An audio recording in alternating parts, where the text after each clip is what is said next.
I tried this rototiller in the driest, most compact clay soil I could find just to see if it would work. And it did, it worked just fine. And then I tried it in the same compact soil but with some dead weeds to see if that would work, and that also worked just fine. Then I tried it with some growing weeds to see if it would pull up the weeds, and it did just fine with that as well. Now of course the weeds kind of got stuck in the tines or tills or whatever you call them, and you do have to pull them out. That's not very difficult. I'm in the desert where it's really dry, as you can see in this shot. So most of my soil right now is dry. It's getting close to fall, and it actually rained today. So I thought I would test it in the rain. Here you can see me testing it when the soil's a little bit more wet, but still under about a centimeter of wet soil. It's still dry. So I went to where I watered the soil yesterday to try it, and no surprise, it worked there as well. In fact, the only place this hasn't worked is when I hit a rock or a branch.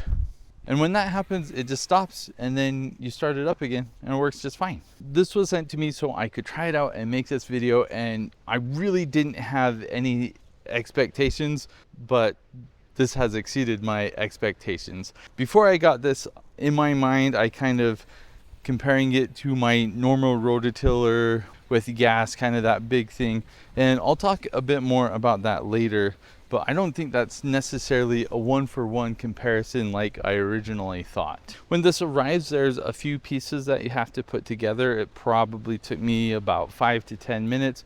Not really a problem. It does come with 2 batteries, so I actually have used it for probably close to an hour, and you know, that's not tilling the whole time, so it's hard to say how long the battery lasts. But because you have 2, you can go with it.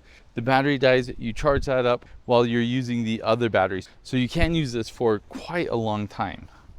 And as you can see, I mean, it's not super heavy. I guess I wouldn't say it's light or anything, but as you're tilling with it, you push down a little bit on this, but not very much. It's kind of pulling itself into the ground already.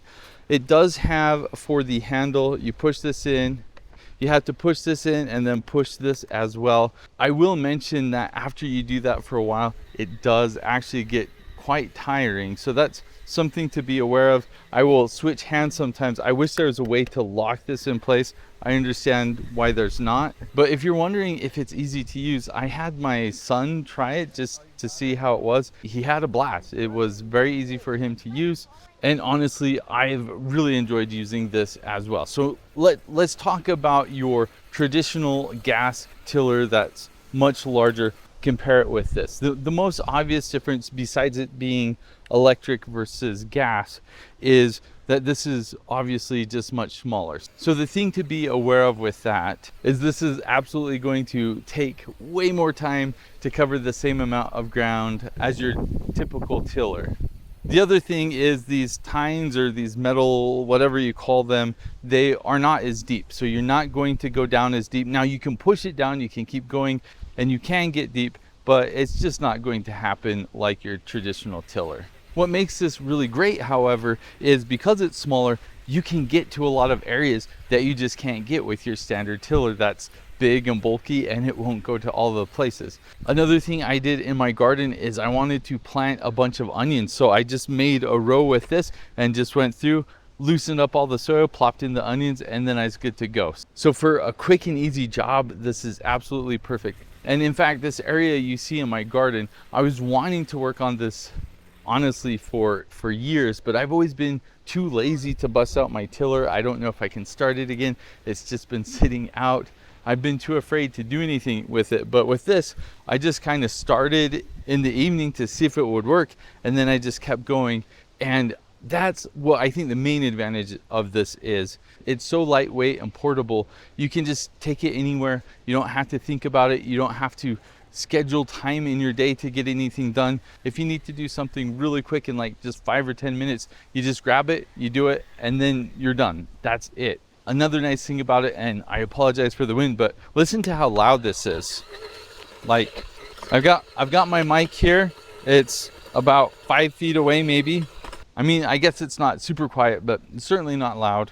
So I don't necessarily think this is a one-to-one replacement of your standard gas tiller, But if you don't have anything and maybe you don't have a large space to do, this would absolutely work. And quite honestly, if you do already have a tiller that you use and works well, I think this is still nice for just those small areas that you can't get to with your other tiller, or if you just need to do something quick and dirty and you don't have the time to bust out the tiller, you can go somewhere in just a minute with this, do whatever job you need to do, then you're done, put it away. This has been not only super convenient and worked really well, it's also been a lot of fun.